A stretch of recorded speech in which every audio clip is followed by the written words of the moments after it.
Hello viewers, అందరూ ఎలా ఉన్నారు? బాగున్నారా? ఇక్కడ కనిపిస్తున్న టెంపుల్ వచ్చేసి మురుడేశ్వర టెంపుల్. ఇక్కడ మహాశివుడు మురుడేశ్వరునిగా అర్చించబడతారు. ఇంకా ఈ గోపురం 20 అంతస్తులతో నిర్మించబడి ఉంది.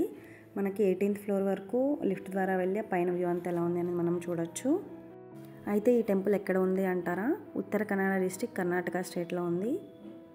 ఈ గోపురం నుంచి మనం లోపలికి వచ్చిన తర్వాత మురుడేశ్వరుని గర్భగుడికి దారి ఉంటుంది. ఇక్కడ నుంచి ఫోన్స్ అవి నాట్ అలౌడ్ ఉన్నాయి. చాలామంది వరకు ఫొటోస్ అవి తీస్తున్నారు కదా, నేను ట్రై చేశాను మీకు చూపించడం కోసం. మీరు చూసేయండి.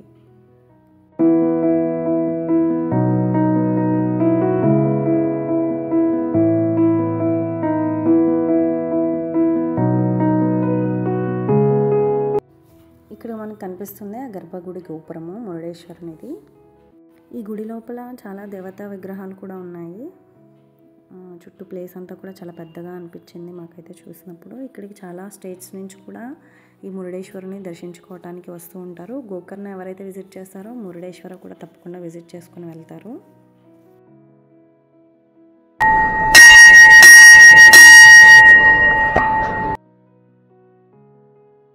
ఇక్కడ కనిపిస్తుంది పార్వతీదేవి అమ్మవారి విగ్రహము. గర్భగుడికి సైడ్కి ఉంటుంది ఈ అమ్మవారి విగ్రహం కూడా. ఇక్కడ ఇంకా మనకి నవగ్రహ దేవతలది సుబ్రహ్మణ్యేశ్వరి గుడి కూడా ఉంది.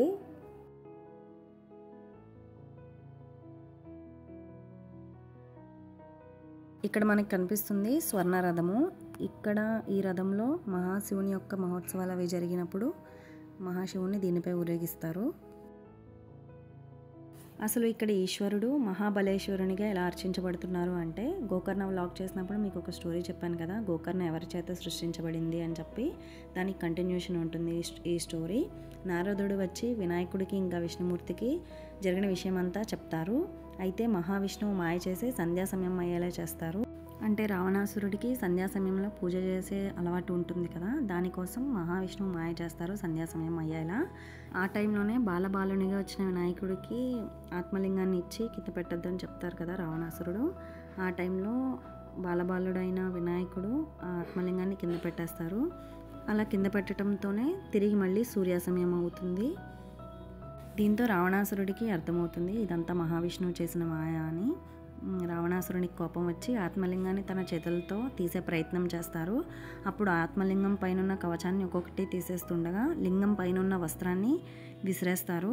ఇది విసిరేసిన ఈ వస్త్రం వచ్చి ఈ కందుక పర్వతం పైనున్న మురుడేశ్వరలో పడుతుంది.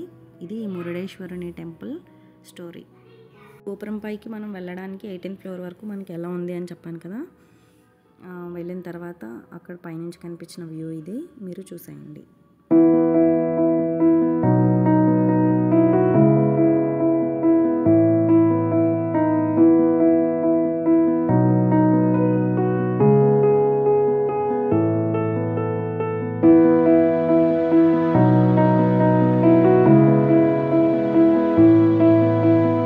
ఇక్కడ మనకు కనిపిస్తున్న విగ్రహం శివునిది. ఇది ప్రపంచంలోనే అతి పొడవైన పెద్ద శివుని విగ్రహం అంట. ఈ ఆలయం చుట్టూ 3 sides అరేబియా మహాసముద్రం ఉంటుంది.